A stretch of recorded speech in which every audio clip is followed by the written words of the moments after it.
Ladies and gentlemen, welcome to Thoughts from the Movies. We are Christmas clearly edition. not live from the Union Fitness studio today due to a global pandemic and fucking Gale, the goddamn snowstorm of the century.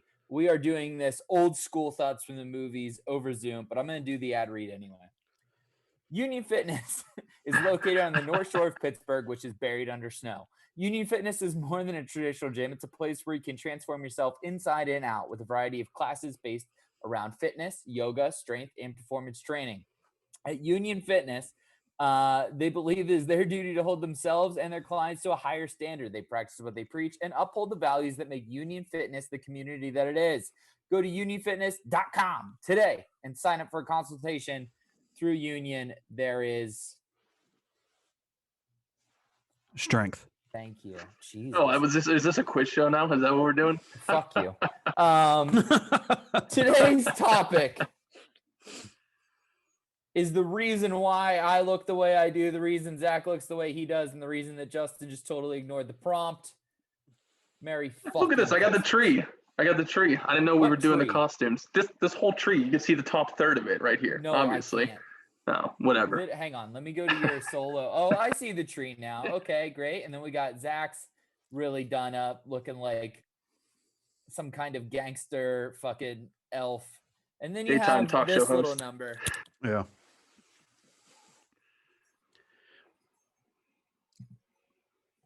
I gotta like tilt down. We hear the jingle. Do you give us my a God. jingle? Give us like a shake. This is some straight Silence of the Lambs shit. Boom.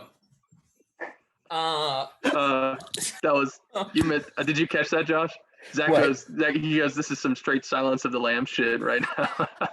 Dude, the way you moved the camera down and backed up, I was like, oh my Oh, shit. God. Silence of the Lamb, not a Christmas movie. Definitely So- not. Huh. I want to tell the story about this outfit real quick. So, my family has a long standing history with Santa Claus. And when Santa Claus started to get a little bit older, he would need some help getting in and out of the house to, visit the family. And so a elf costume was sewed by my mother. And this little number has now been in the family since 2010, so 10 years. And yeah. And so I have worn this to a number of Christmas parties and different things. And the first time I wore it to a Christmas party, I was newly single. And I was walking upstairs away from the beer pong table after being vanquished by a kid that was clearly on the naughty list. But being vanquished by him, and a girl grabbed my ass and asked if I wore tights often. This is my lucky number. This is my going out dress. It is undefeated. Was that I mean- Anna? Or are you just telling a random Nope. story? That was just a random story. I thought you were going to bring it back around like, and that girl is my wife. Nope. Nope. No. It was Just some before we rando. started dating. Yeah. Who It's Kevin wouldn't? Look at that Spacey in outfit. drag. Right? So, gentlemen, today's topic is Christmas movies. Yes. I think this is probably a very special thing to a lot of people. Justin Boyd, isn't this Thoughts from the Movies and not ranking score? It is, Justin, but we had technical difficulties, so sorry.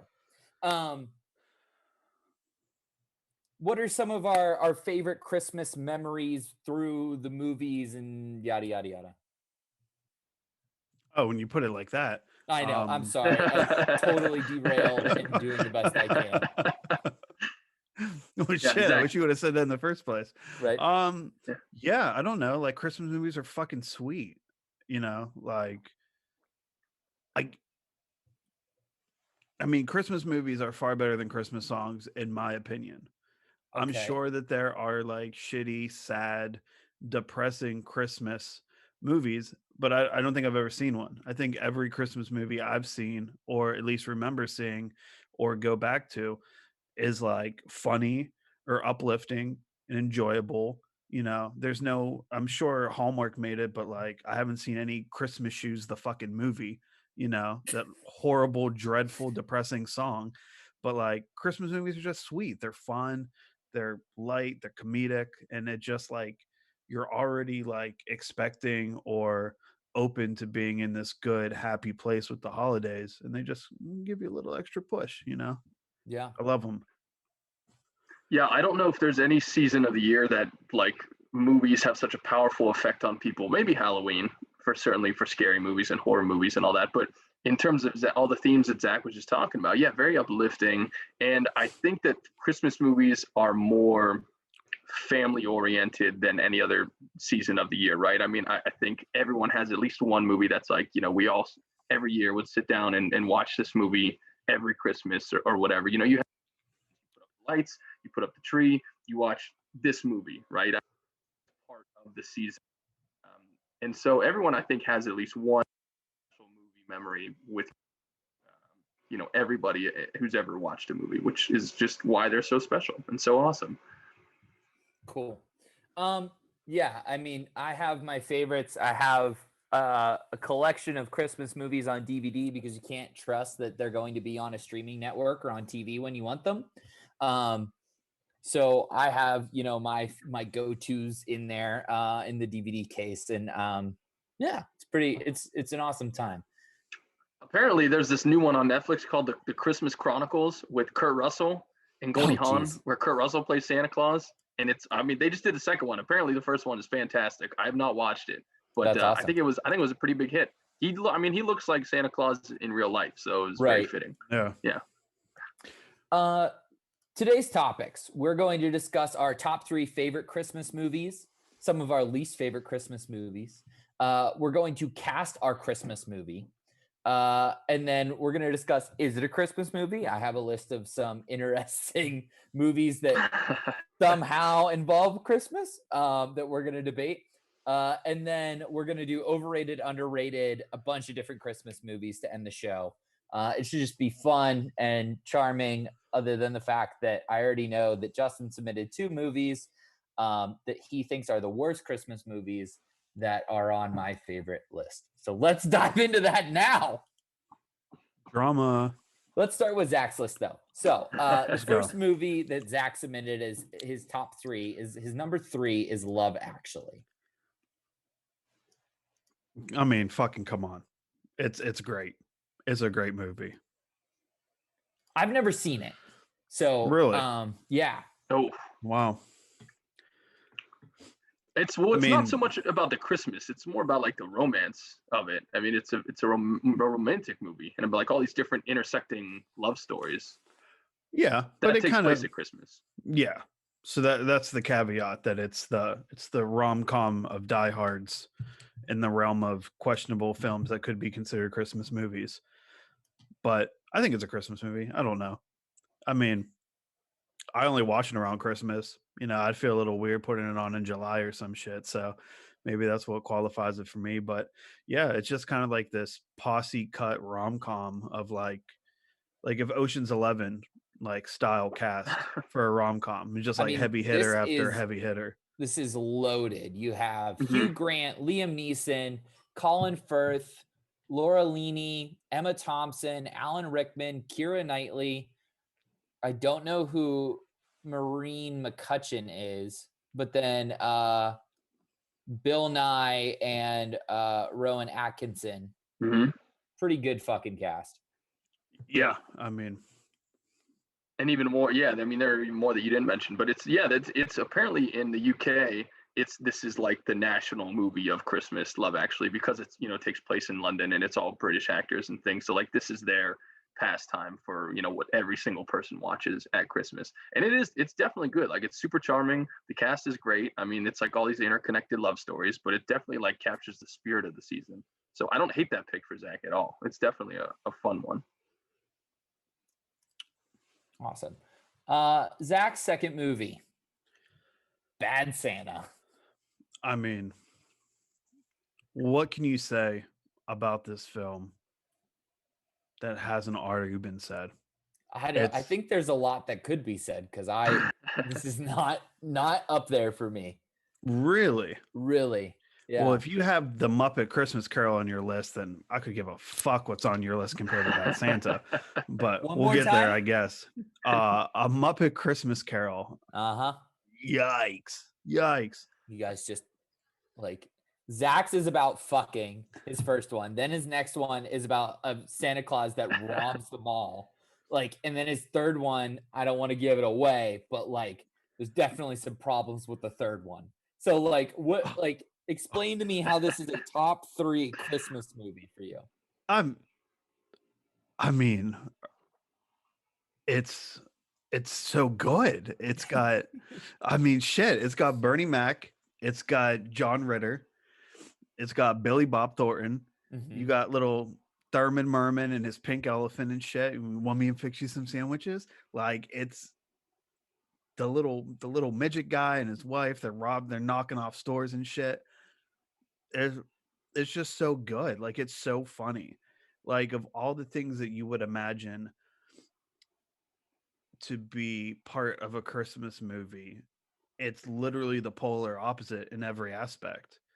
So it's almost like the perfect Christmas movie for being everything that a Christmas movie shouldn't be, but still somehow finds a way to bring that like heartfelt family kind of relation and togetherness in at the end. Like everybody in this movie is a piece of shit. Even the kid, like the kid's like fucked, he's making wooden pickles and shit, but still like they have that family bond that they all need. It's beautiful. It's actually a beautiful film. Talk about that for a minute though, because I haven't seen Bad Santa. I just know it's Billy Bob and like he's a mall Santa who's an asshole or something like that. Yeah. But it's really interesting what you said about how it's supposed to be. It's basically a Christmas movie that does the opposite of every other Christmas movie and what you think a Christmas movie should be. So talk a little bit about that. What do you mean it's like the opposite in every way? So without spoiling too much. I mean, whatever. Spoilers. Yeah. I think you have to. So Billy Bob Thornton, and he's got this like little midget elf. I don't know the actor's name, so midget elf is what we got to do. Unfortunately, I can't Google anything today, so I'm Yeah. sorry. Yeah. You know who I'm talking about, you know. They're knocking off malls as a mall Santa and the elf. So Billy Bob Thornton ends up shacking up at some old lady's place with dementia, and she's got this kid that's living with her. And he hates the kid. He hates everybody. He's an alcoholic. He's a sex addict. He's just an overall piece of shit. But through the little husky sandwich making child thinking he's actually Santa Claus, he grows to like kind of have this like fatherly instinct where he sees that this kid is going to be absolutely fucked if no man stands up and tries to raise this like child.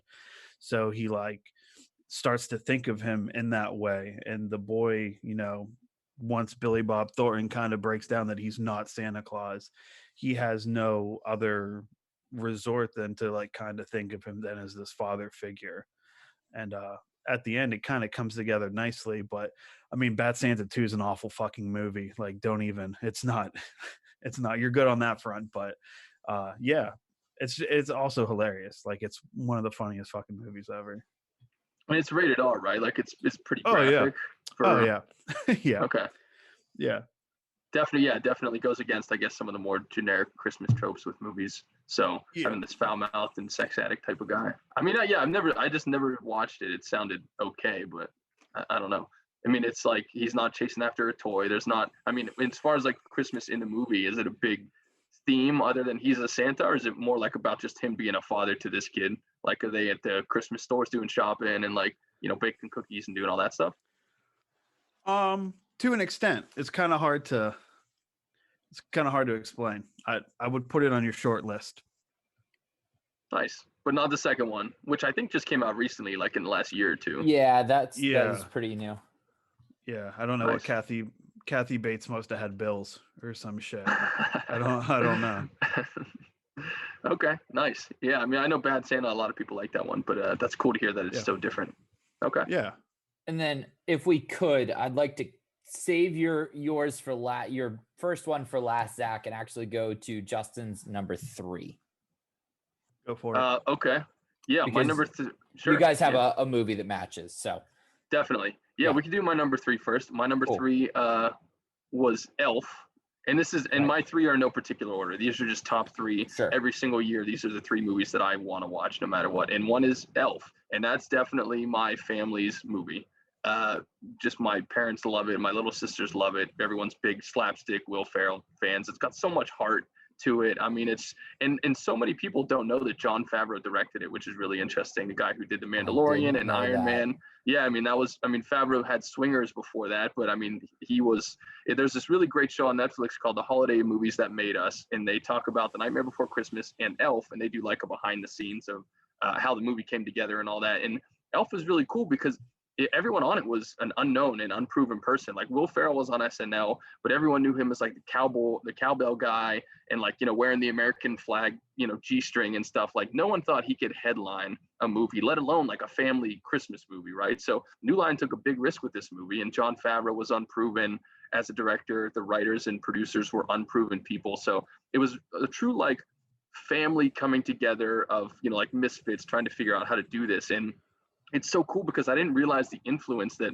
Rankin and Bass's Rudolph the Red-Nosed Reindeer had on this movie, which is the claymation one that people have probably seen. But when you compare them, and if you watch this, it's like 45-minute episode of this show, you see like all the costumes are the same. The design of the North Pole is based on that Rudolph. Like there's so many influences of that original Rudolph in the movie Elf, which I had never known. I just thought it was really funny and really charming. And, you know, I love Zoe and James Caan and all these people. So, yeah, Elf it's just, I mean, it's about family coming together and, you know, sort of like Bad Santa, there's the dad issues with the kids and all that. But it's, yeah, I mean, Will Ferrell is so funny and, you know, set in New York, which is as romantic a city as could be, you know, put on film at Christmas time. So there's just a ton to like about it. It's very heartwarming and very captures that Christmas spirit. And there's so many quotable lines to it. Like there's so many great memes and great moments like the Jack in the Box or you know, the best way to spread Christmas cheer. So yeah, it's just I don't know, it's such a beloved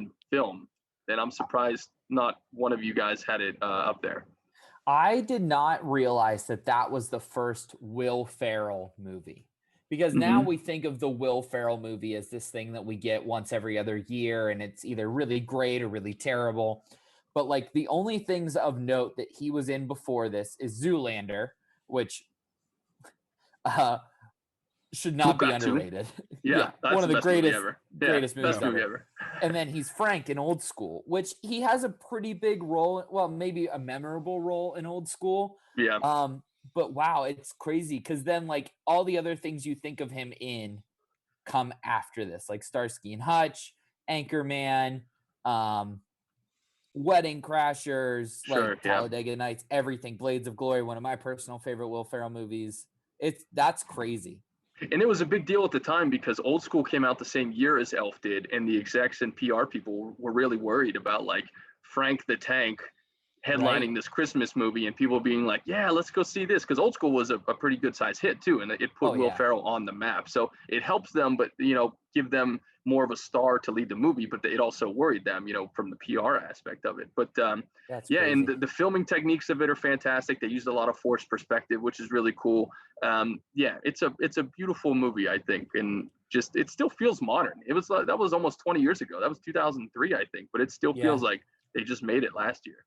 So that's crazy. I actually just found out last weekend that Anastasia doesn't care for Elf at all. And like, I'm not saying Elf's my favorite Christmas movie ever, but like, I think it's hilarious and I love the movie, but it just doesn't do anything for her. And I think that's really interesting. Yeah. I mean, it's definitely a huge, massive hit. So I'd would you like to talk for yourself? Yeah. What? Yeah. Okay, here. Celeb shot. I'll do the Jingle Bell Rock in the background. What am I looking? Oh, okay. So what's up? We're just talking about how Elf is the best movie ever. Yeah, it's the best. But for some people, I posted an Instagram story. Like I said, I never liked this movie. And at least 4 of my Instagram friends were like, I agree. Like, I don't like the humor. I don't think it's funny. So I think maybe it's. Is that why you don't like it because you just don't think it's funny? Like you don't like the holiday spirit or like the cheer of it or the romance, like nothing? It's just, is it dumb? Is that like you just don't think it's funny at all? there's layers to this because I grew up in a Jehovah's Witness household and we didn't celebrate Christmas. So Christmas is not God. like a great, like happy thing for me. It wasn't until I met Josh that was like, okay, let's celebrate Christmas now. Let's get presents. So the whole elf concept really was like a miss for me. But Will Ferrell's funny in other films. And that's all I'm gonna say. Would you Welcome give it to the another team. chance? Or are you like, you'll never watch Elf? I don't want to put it on ever. For some reason it was always on in high school. And Okay. I wanted to leave the classroom. Oh. All right. Well, while you're That's here, fair. real quick, what's number one then? What's your top? If it ain't Elf. Zach already he put out there Bad Oh my Santa gosh. and Love Actually. Bad Moms, is that it? Christmas Oh, yeah. is hilarious. I saw that like 3 years ago before a powerlifting meet and was just like, it was the best time ever. Oh, that's out of love left it. field. Oh my God, I totally forgot about that one. That Wasn't one on my list. is really funny. And I haven't even seen the other Bad Moms, so The check first that one Bad out. Moms. Yeah, it was just Bad Moms by itself and then Bad Yeah. Moms Christmas. I never Yeah. saw the regular ordinary Bad Moms, just the Christmas one. That's all I needed. Okay. Nice. Yeah. I've heard good things. Kunis as a mother was like a very strange departure from like her other films I've seen her in. So Yeah. And her and Kristen Bell, and then I forget who the third one is, Catherine Hahn maybe. And that's like R-rated too. Like they're real like partying, foul mouth, like yeah. Rated. I think the It's first one like, was rated R. Yeah. It's like Bridesmaids type humor. Nice. Okay. Put All that right, on I'm the gonna pass list. it over to Josh, but check that one out. See ya. Definitely. Yeah. So, yeah. There you go. So it's a big no. It's a hard pass on Elf, but Bad Moms Christmas, put it on a loop, just all day. There you go. I have two things to add real quick Okay. while we're talking about Elf. First, I want to bring to light, I think, the unsung heroes of Elf in regard to some of my favorite movie cameos. I guess you would call them cameos because traditionally a cameo is somebody like playing themselves in a film, right? Right. Yeah, we're just Okay. in real Well, quick this for, like, is a scene. not Yeah. that. This is not that, but just I was happy to see these people. You have Andy Richter in this movie. True. Yeah. Only, Yep. known for being Conan O'Brien's, co-host, but in Scary Movie 2 as the priest. Holy shit. What an iconic role. Secondly, we have Art Lang from Howard Stern. Yep. Plays the Santa at Gimbals, Yep. which is, just happy Andy Richter could have, Art Lang could have got out of bed that day. But most importantly, one of the employees at the book publisher is Kyle Gass from Tenacious D. Oh my yeah, god. him and Andy Richter. Yeah. KG. Like, they're the two imagine guys. this. Yeah. Yeah. Yeah. And then do the fucking Yeah. like unison Yeah. hand bit is awesome. He's like Yeah. what is he, like an asparagus kid who's sensitive about the way his pee smells? Like Mhm. Andy Richter and Rage Cage coming out Yeah. of left field. So Oh, shout out to shit. Jables. Doesn't Yeah. like when I see them when I'm watching that movie, I'm like, ha, there they are. But it doesn't process to me that they're in that movie. Yeah. It's a great, Yeah. great. I mean, the call out. acting is definitely not that great. Like Andy Richter is not a great actor, but it's so nice to see them in the No, movie he's still. not. Awesome. Ugh. And then Justin, let's talk about your Tim Allen pick. Yeah, the Santa Claus 2. I effing love that movie more than, I love the Santa Claus, but the Santa Claus 2 for some reason, I think is just like even funnier and better, and there's more Bernard in it. So Right. I definitely like it. It captures the North Pole great. I mean, Tim Allen's so funny in it, especially now. It's not like the journey of like cranky guy becoming Santa Claus. Now it's like he's full on Santa Claus, and like he de-Santifies while he's trying to find his Mrs. Claus. So it's like there's that Right. whole romance, the romance aspect of it. And then Charlie's like a teenager now, and he's kind of a dick who's like frustrated with not being able to tell people his dad's Santa and stuff. So Right. it's just, yeah, I don't know. And there's that little redheaded girl who's super cute and adorable, and Comet's in it. So it's just, I think it's very similar to the first one, but it's less traditional in like the character's journey of like Tim Allen has to put on the suit and become Santa Claus. He doesn't want to, and then by the end he does. This is kind of like Charlie's journey and like a different, Tim Allen becomes himself again and has to fall in love. And Neil's great. Judge Reynolds is hilarious. with all his needlepoint sweaters. So I don't know if you guys have seen all the Santa Clauses, but for some reason I like 2 more than I like 1. I think it's just like funnier and more charming and romantic than the first one. I think, we always talk about sequel movies are doomed to fail, right? Let alone a holiday sequel, right? Like that's just, there's no shot in hell that that's going to be any good. So for this to not only be good, but then also be one of the better sequel movies ever made, because it takes all of the things you liked about the first one and doubles down on them, right? Like you have the elf SWAT team shows up again, right? But more Bernard, more Comet, more, like goofy Santa shit. Like it's awesome. Santa Claus 2, we don't have it in overrated, underrated, but is severely underrated. And I agree is the it's the best of the 3. Yeah. Zach, have you seen the first 2? I mean, I think there's 3, but the first 2, have you seen? There are 3. Yeah, I've definitely seen the first one more than the second one. To be honest, I don't particularly have any kind of love or nostalgia for any of them. They're not bad. I just they're never at the top of my list of holiday movies. And then typically I get through a certain amount of holiday movies and I'm burnt out to the point where I never make it back to the Santa Claus. But to Josh's point about great holiday sequels or sequels in general, I omitted this from my list. So an honorable mention for Daddy's Home 2. Yeah. I saw Daddy's Home 2 movie in theaters 3 fucking times. Daddy's Home 2 with Will Ferrell and Mel Gibson. Yeah. Right? And John Lithgow. John Lithgow. You're missing the other guy. John Cena. No. Mark Wahlberg. Yeah. That's right. Not I didn't see I didn't see the first Daddy's Home. I didn't see either of them. The second one's way better. It's a Christmas movie? Yeah. Oh, okay. The funny part of that movie is that nobody saw the first one. Right. Like nobody. Somebody must have seen it. They did a sequel. Somebody had to have seen it. That's like the funniest thing. People are like, this is the second movie. What was the first one? Because nobody saw the first one.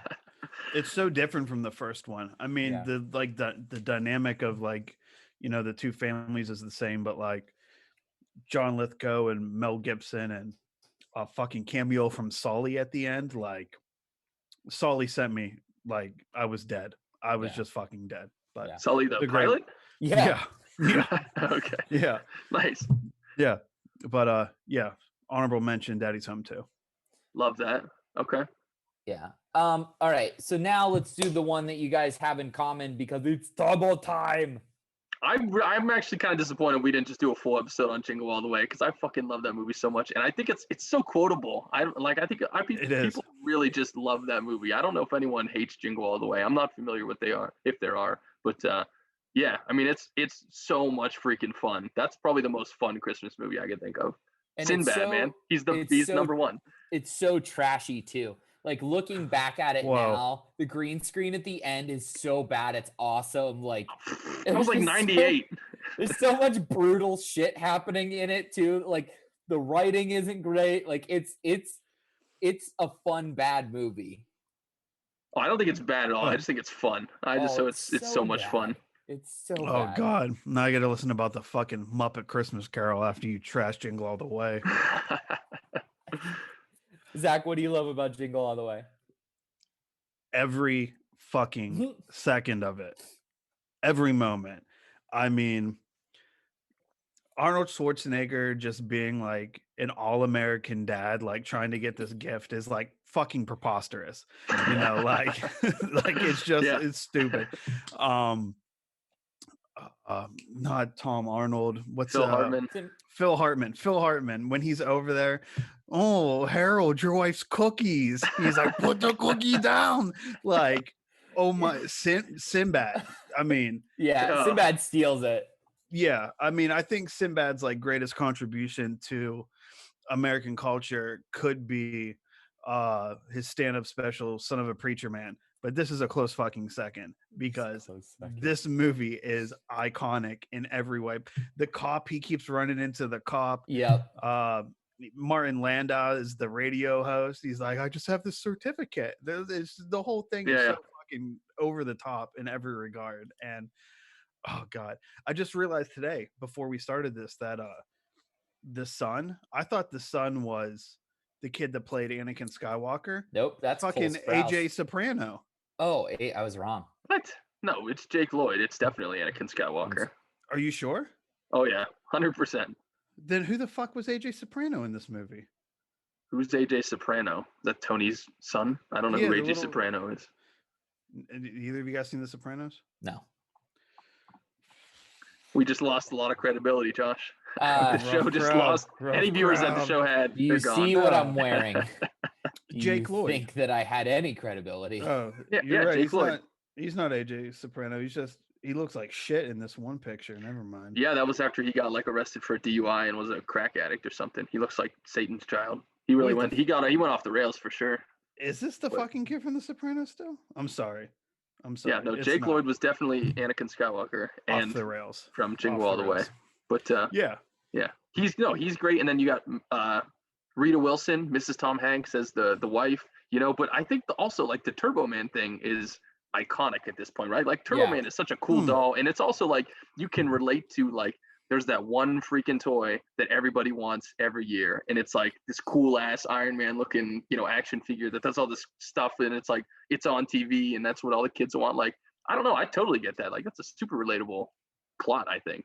And then you wait until the last minute to go get it, and you're like, shit, no one has it. Like, super relatable, but it's so Then funny. you get Booster. Yeah. yeah, You yeah, get right. stuck with Booster.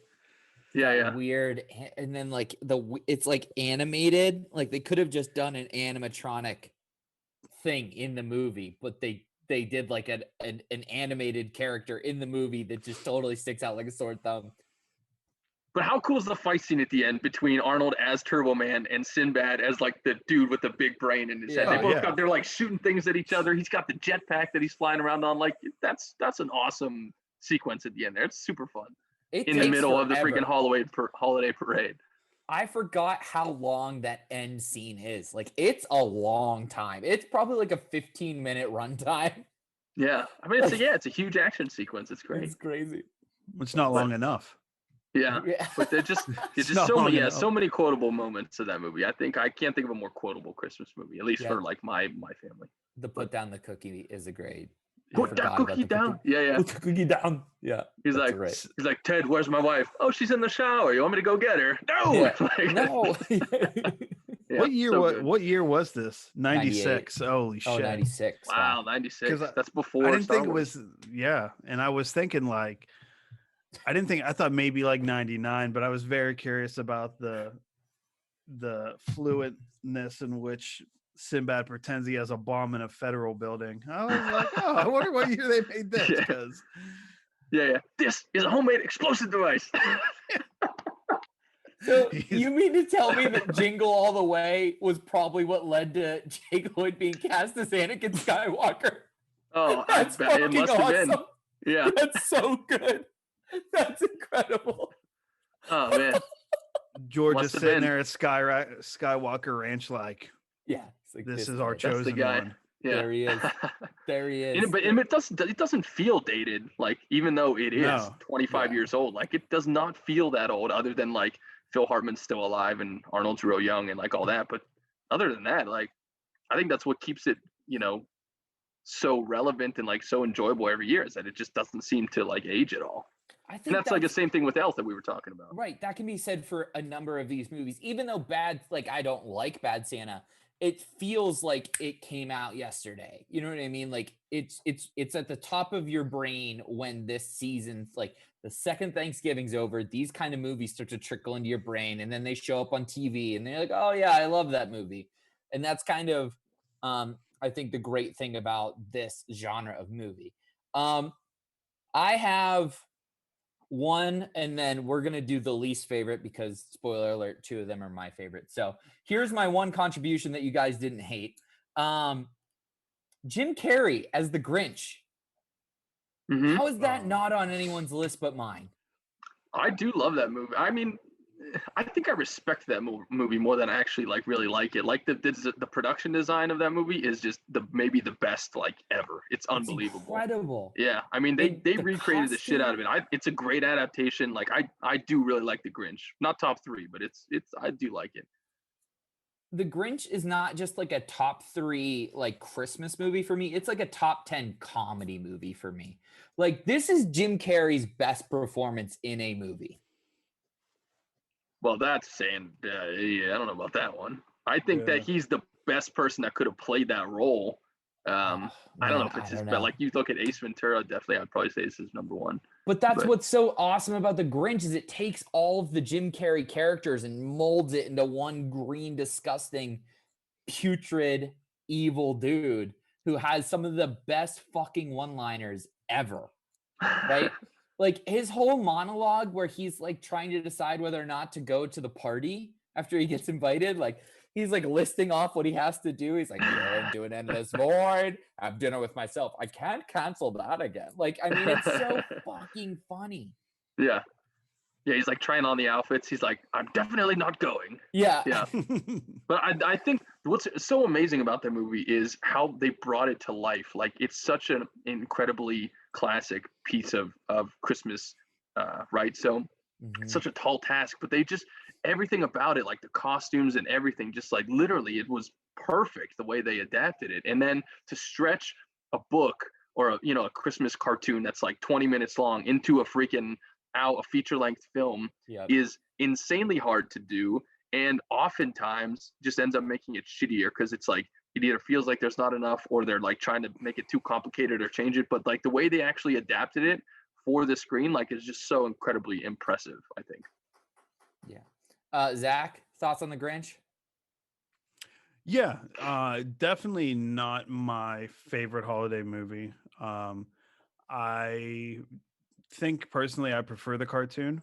Not that the cartoon is necessarily better than the live action. I just think they're very different. And I think I have more of like a nostalgic sweet tooth for the cartoon. I'm not a huge Jim Carrey guy. Jim Carrey's comedic performances don't really do it for me. I'm not an Ace Ventura guy. I don't like Dumb and Dumber. Love the Truman Show. Anything that's Jim Carrey that's like a little more serious, I'm a fan of. But not loved, not hated. I would say, middle of the road for me. But I don't mind it. If it's on, I'll watch it, but I won't seek it out per se. Man, this is one of the ones that I have to have. I own it digitally so that I can play it wherever I am because my brother and I have to watch this on Christmas. This is a must. It's one of our favorites. Another one. I think I like that one more than the cartoon. I will end by saying that. I think I do. Yeah, Ron Howard's Grinch. Cartoon right here. There we go. It's right there. But another one that I can't trust the streaming services to have. A Muppet Christmas Carol. I don't understand where you guys get off the fucking bus. Let me tell you about A Muppet Christmas Carol. First off, Michael Caine is Scrooge. So if you guys don't like this, you're saying you don't like Michael Caine. So fuck you guys. Second, Kermit the Frog is whatever the fuck the dude who works for him. I can't remember. Great Bob movie. Cratchit. Right? So he's Bob Cratchit. That's great. Miss Piggy's his wife. Hilarious. They have a bunch of mixed like frog pig kids. Hilarious. Gonzo is the fucking narrator. Rizzo the Rat is his like weird best friend that hangs out with him all the time. The fucking old dudes in the balcony are the Marley Brothers. Like there's just Fozzie Bear is Fuzzywick. Like, I mean, what can't you love? The Christmas Carol is one of the best Christmas stories of all time. And it's being told to you by the most timeless and classic characters ever created in the Muppets. You guys are fucking nuts. I think it kind of creeped me out as a kid. Like, I think when I watched it really young, I think there were moments that I was a little scared by it. Like, Definitely, I think some of the Muppets I think kind of weirded me out as a kid, but then also like the Cold Ghost of Christmas Past, I remember being like a little bit creepy as a child. And I think that's what like ingrained in my brain that I don't like the Muppets Christmas Carol. Because like Muppet Treasure Island, I love that movie. Like, I don't have anything against the Muppets, but I think the Christmas version, I think just seeing it very young kind of weirded me out a little bit. Zach? Yo, fuck the Muppets. All of them, period. All of them. Muppet Babies. You say fuck Muppet Babies? Yep, they can all go. Wow. They can Aw. all go. Jesus. Harsh. So you don't like No. the Looney Tunes or the Muppets? Or Jim Carrey. Just I like basically universally loved things. You're onto it now, boys. Oh no. No. So I think A Christmas Carol is a fantastic story, and I love almost every adaptation of it that I've seen. But I think I like it because it's kind of like it's Christmassy, but it's dark. You know, it's Mhm. spooky, but it's jazz. It's Christmassy, but it's dark. You know what I mean? You know what I mean? Like I get like a little ghost here, I get like a little ghost here, I get like a little Grim Reaper action. You know, it's you know. We know how you feel about I don't want- genocide, that's for sure. Yeah. From previous episodes. Well, guess what? After the Gypsies, the Muppets are fucking next. Wow. Boy, that's the Yeah. harshest. He's I on know. Cruella's side for killing all the puppies, and now he wants know. to kill all the No. Muppets too. Oh my god. I bet. Wait, anybody that has a pair of Muppet slippers or anything like that is more guilty than I've ever been of wanting ill will towards the Muppets that Jeez. way. But no, Wow, I mean, I get it. I like the Tiny Toons. I like the Animaniacs. I just don't really care for the Muppets. You know, I don't know. I think the Muppets do the Muppets predate like Looney Tunes? Yeah. Yeah, like I don't know if that's true. Muppets were the 70s. I don't know. Oh, I'm gonna Google it while you guys are talking. Okay. But all right, so Zach was no good on it, but Josh, you just like it because you like the Muppets. I mean, was there anything else about the movie that's like why it makes your top three?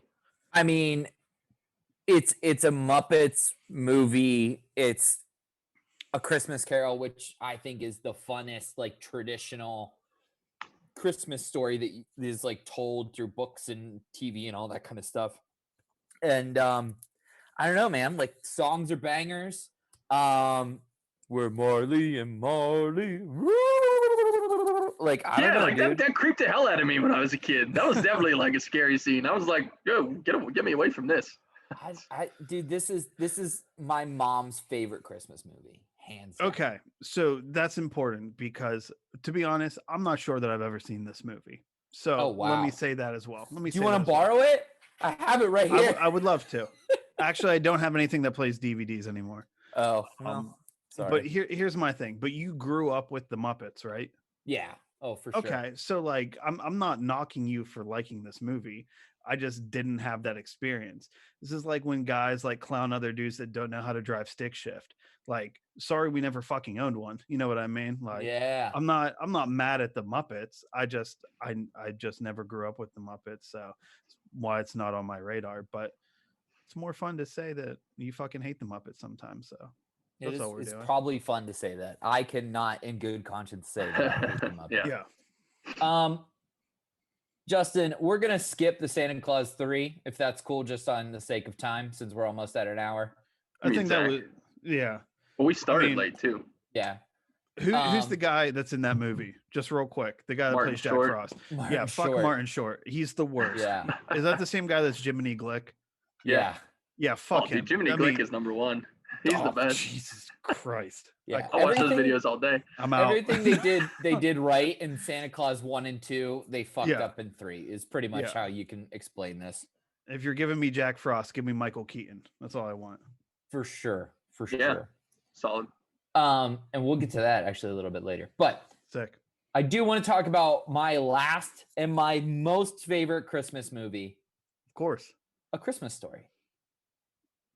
I'm glad we're doing this because How?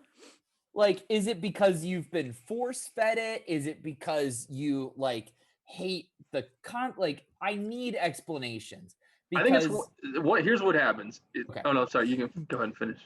I'm just this to me became like watching this movie with my family and then eventually my brother and I just like forcing people to watch it. This is almost as synonymous with getting presents and family being together. Like this is one of my favorite Christmas traditions is my brother and I laughing at the same stupid fucking shit in this movie. And a little promo, little teaser. Next week, you two get the week off. And my brother and I will be in the UF studios watching A Christmas Story live, and we want everybody to join and watch with us. So stay tuned for that next week.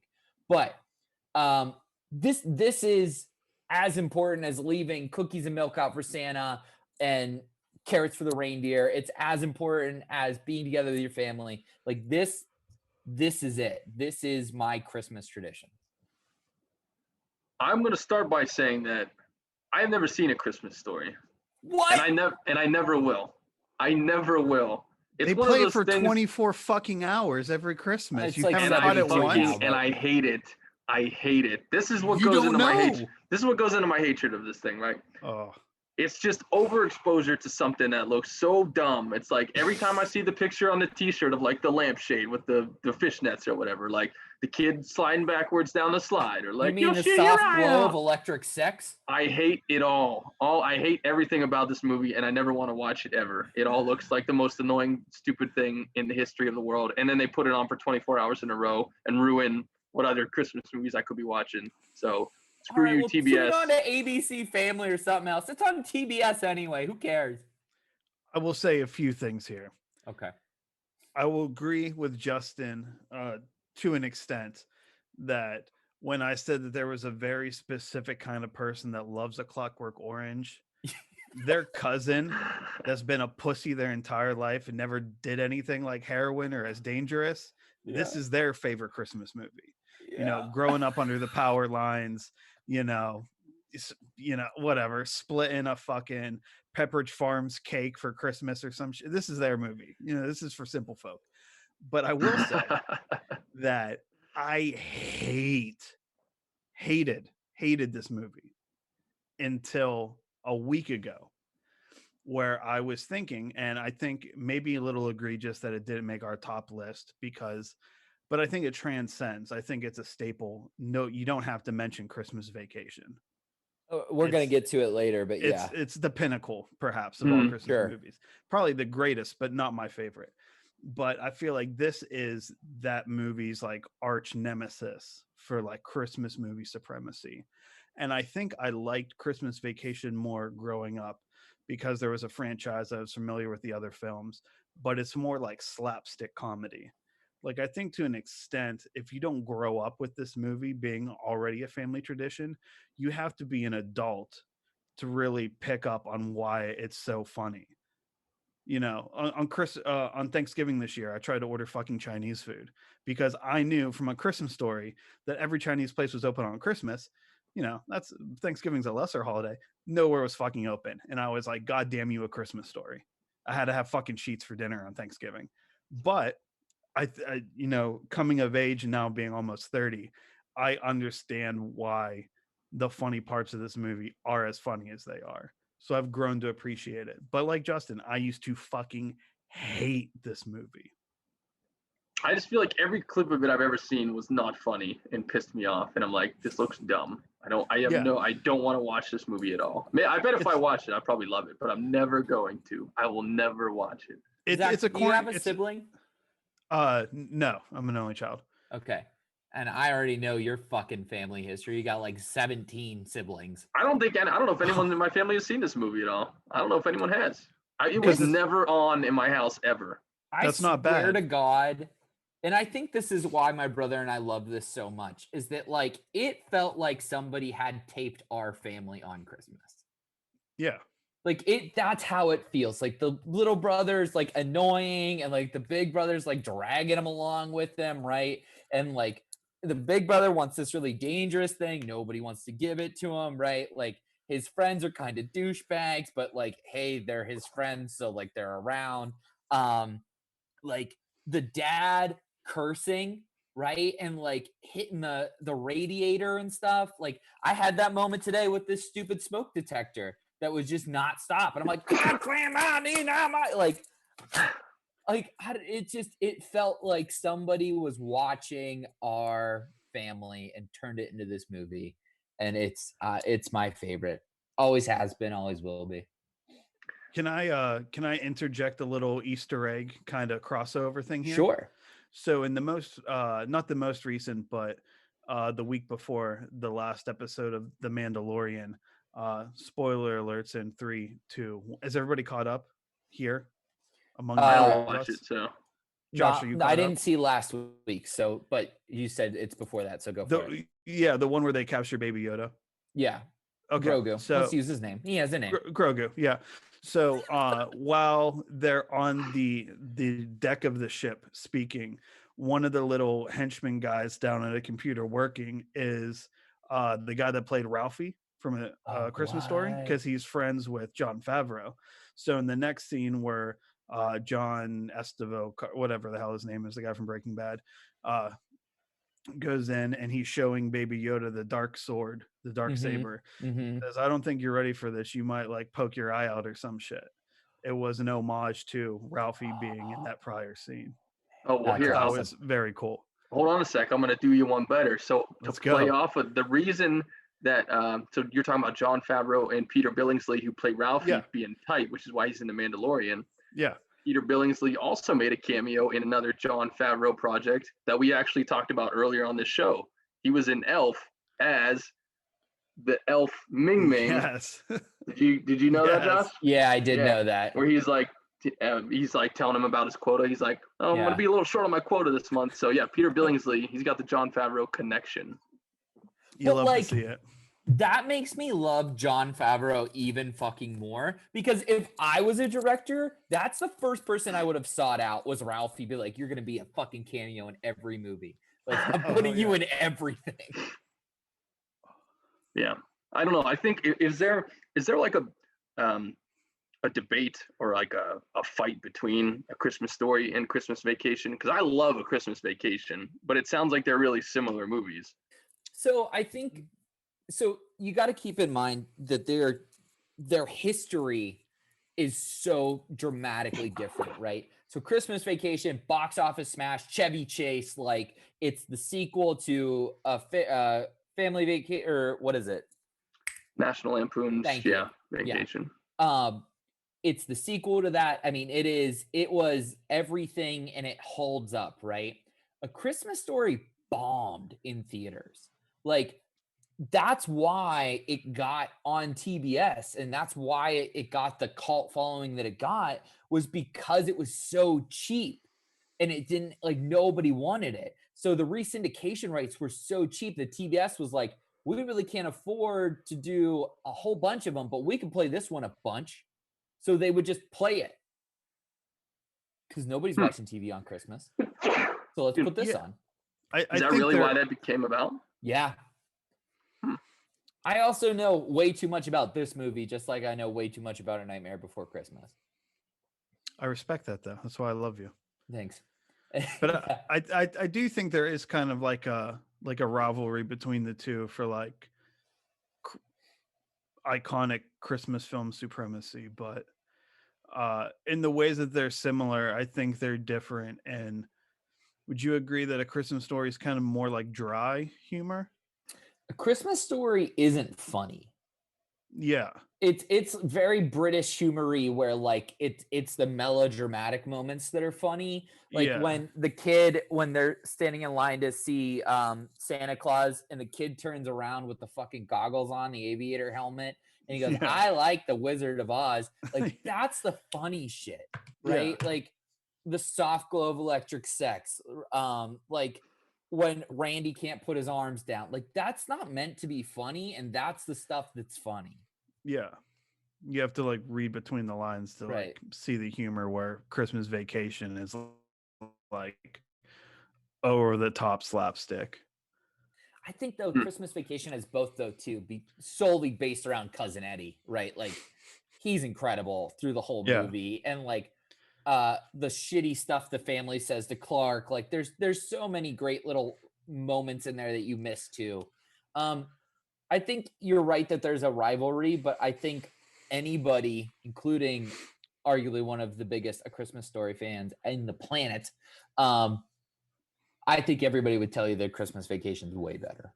Like, it's a much Yeah. better movie. Yeah. But I wonder if A Christmas Story is like, do people actually like it, or is it just like tradition? You know, that's why like it's on 24 hours, not because everyone wanted to see it, just because they had nothing else to play and it was so cheap. You know, is that like why people love it? It's like I don't actually like this movie, but I'm so used to like watching it every year. It's just become part of what we do now. it's a great question. I think a mix of both. It could be. Could be. I think why they're both great though is that, you know, in terms of, and maybe this is the same, you know, for Jingle All the Way, but not executed as well as in A Christmas Story and Christmas Vacation, because Jingle All the Way only focuses on like trying to acquire the toy, but it's, you know, Christmas is supposed to be like the happiest day of the year. But everybody that has to celebrate with their family knows that shit never goes right, Right. and it's just like a multitude of issues every fucking year, and these two movies just are like, hey, like, we know that, and we're not going to tell you this happy, you know, jolly Christmas story. We Right. will, in the regard that, you know, everything typically ends well, but like, you know, they really exploit and, you know, go into like all the shit that happens leading up to, that's just like garbage that your family suffers through anyway, you know. Yeah. And that relatability, you know, is what makes it, you know, timeless, I guess. I agree. And the Rank King writes in, "You'll shoot your eye out, fella," which the fact that he put his own catchphrase into it is just really fucking funny. All What a right. guy. So we've done our top 3 Christmas movies, done our least favorite Christmas movies, which are actually my favorite Christmas movies. Every Christmas movie, though, has a trope and a cast, and it was such a success for the heist movie episode. I wanted to do it again. So we're going to give our cast and our trope for our Christmas movies that we would make. Okay. So who wants to go first? Zach, you can go first. Okay. I didn't really come up with a trope, to be honest. That's okay. I don't know. I think all Christmas movies are tacky in their own unique Christmassy way. So I guess that would be my trope.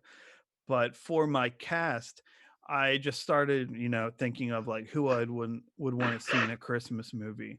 And then it kind of rolled into my favorite Christmas you know, Rudolph and these Christmas cartoons are like so iconic. And my favorite being The Year Without a Santa Claus. I kind of thought about who I would want to see in like a live action The Year Without a Santa Claus. You know, there's no snow in Southtown. Santa doesn't think he's going to do it. Heat Miser and Snow Miser get involved. It's just my favorite. And I mean, you want to talk about the songs in that movie? Jesus Christ, like Elvis, Blue Christmas. It's I might get emotional if we talk too much about Blue Christmas, but so for my Santa, I wanted Patrick Stewart. You know, throw a fat suit on him or whatever, but I think he's just got that quintessential kind of Santa voice, and I'm sure he's done. I think he's Scrooge, or I think he's in A Christmas Carol. Some version of it. He's also, I don't think it's a Christmas movie, but another ghost movie, The Canterbury Ghosts or Canterbury Tales. It's great. It's awesome. It's an older movie. But Patrick Stewart is my Santa. I then realized that I needed a Mrs. Claus if I was going to go down The Year Without a Santa Claus route. So I picked Heather Mirren. I love Helen Heather Mirren? Mirren. Yeah. Helen? Ellen? Helen. Yeah. Helen. Yeah. Helen Mirren. Big fan. She was just in a movie last year with Ian McKellen called The Good Liar. It's fantastic. I loved it. Check that out. For the father, before I knew that I was doing this whole Year Without Santa Claus, I was like, who do I want as my father just trying to give his son a great Christmas? Gary Oldman. Naturally. I haven't seen Mank yet. I've heard mixed reviews, but you know, Gary Oldman for me is like 100% success rate in pretty much anything I've ever seen him in. So that was a no-brainer. I kind of wanted my mom to be a lush, kind of like a drunk, you know, just because I thought that'd be fun. I feel like that's a Christmas trope, is someone always gets way too fucking drunk at Christmas. So I went with Jennifer Coolidge, probably most well known as the beauty stylist from Legally Blonde. And Stifler's mom. And Stifler's mom. And Stifler's mom. Yeah. I was like, if I need like a Yes. drunk mom, you know, Yeah. Jennifer Coolidge is the It's pinnacle. incredible. Yeah, I'm so like- here for this. Could you imagine like Gary Oldman trying to like provide this great Christmas, and then Jennifer Coolidge is just on the couch with like a margarita and a face honey, mask? like Yeah, that fucking voice. Oh my yeah, God, it's it's just incredible. perfect. For the son, because I was like, hey, family, Christmas, we're providing Christmas for a jolly young lad. I went with Archie Yates, who is the huskier child from Jojo Rabbit. I don't know if you guys, yeah, I think it's the only thing I've seen with him so far, but I loved him so much in Jojo Rabbit as just this like happy-go-lucky like little English kid. Yeah, I don't know him. Have you seen Jojo Rabbit? No, not yet. It's on my short list. 10 out of 10 would recommend. So I needed my 2 elves that go to Southtown Yeah. and try to bail out. I don't think it's Rudolph. I can't remember what reindeer they try to bail out. Common, But I think. Comet, I think you're right. But I went with Stephen Merchant and Ricky Gervais. Oh God. Ricky Gervais, you know, comedian, you know, creator of The Office, but also Stephen Merchant, another creator of The Office. But if you don't know him from that, because I think he's not as well known as Ricky Gervais, but the tall English dude from The Hall Pass, which is one of my favorite comedies ever. So, He's so also makes an incredible appearance at the end of The Good Place. He's like the manager of The Good Place, and it's fucking awesome. yeah. Also in Jojo Rabbit, want to throw that out there. Well, there you go. Nice. Heat Miser and Snow Miser. Originally I had Danny DeVito as Heat Miser, but he didn't have quite the, you know, je ne sais quoi that I was looking for. So I went with Nathan Lane based off of like his performance and the producers and like Nice. the Fuck birdcage and yeah. shit like that. My Snow Miser, Larry David.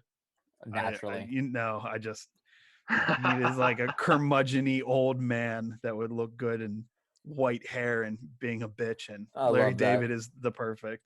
I love And that. then Mother Nature, I didn't really know where to go, but Tilda Swinton just gives major Mother Nature vibes. Like she is just some kind of like otherworldly being, you know. So yeah, Could I that's could I my- give you a pivot? sure. Yeah. Maya Rudolph as Mother Nature. Oh, I don't hate it.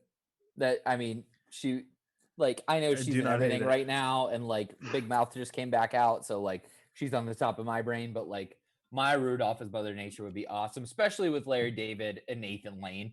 Like the 3 of them together, that's an electric combination. Nice. I would take like Rachel Dratch too, like Yeah. Debbie the Downer from SNL. Yep. But yeah, that's my live action recreation of I The Year dig Without it. a Santa Claus. Justin, Nice. you want to go or you want me to go? You can go. Yeah, well, yeah, because you fucking had such a great list last time. All right. Let me tell you guys, I'm going to do the classic movie trope of the guy bringing home his girlfriend for the first time for the holidays, right?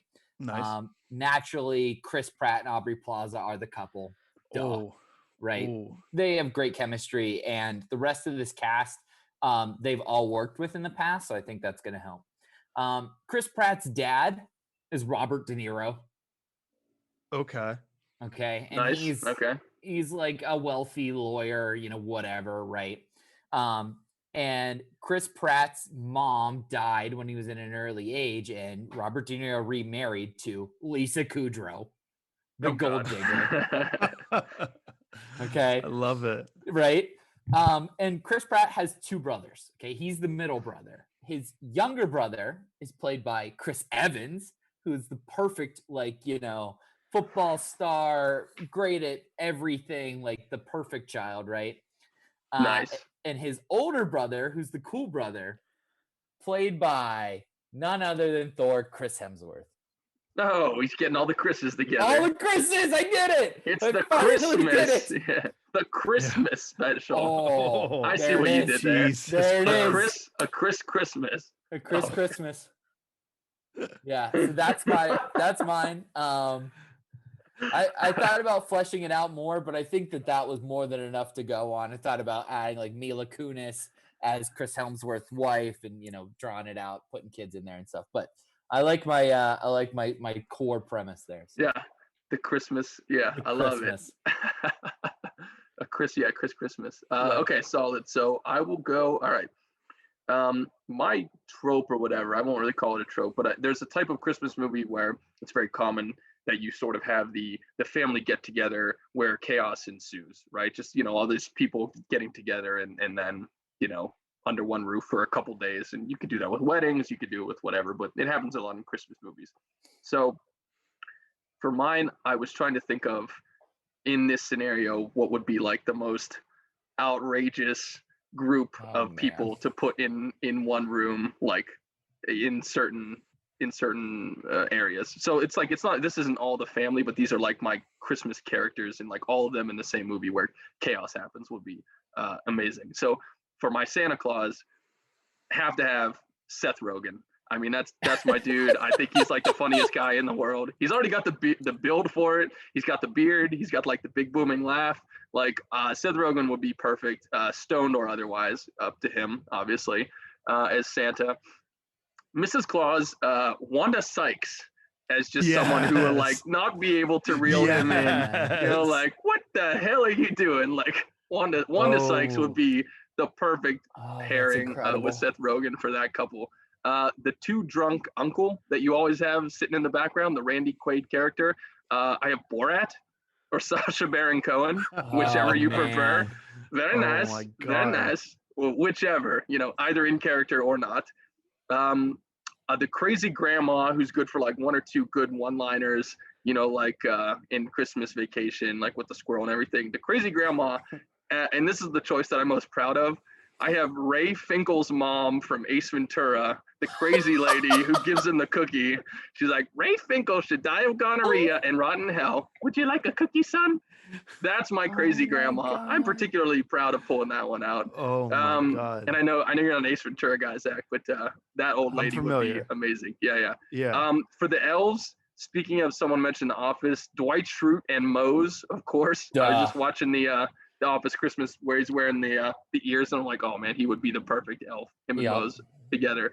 And then for like, because there's always like a different villain, whether it's like a Grinch or a Scrooge or whoever, for some reason I just thought Chris Tucker would be amazing in it as just like the most wildest of wild cards. Are we gonna just talk about how you just like ripped off my wild card pick from the Heist movie, or no? Why was it Chris Tucker? Yeah, I had Chris Tucker and Jackie Chan, remember?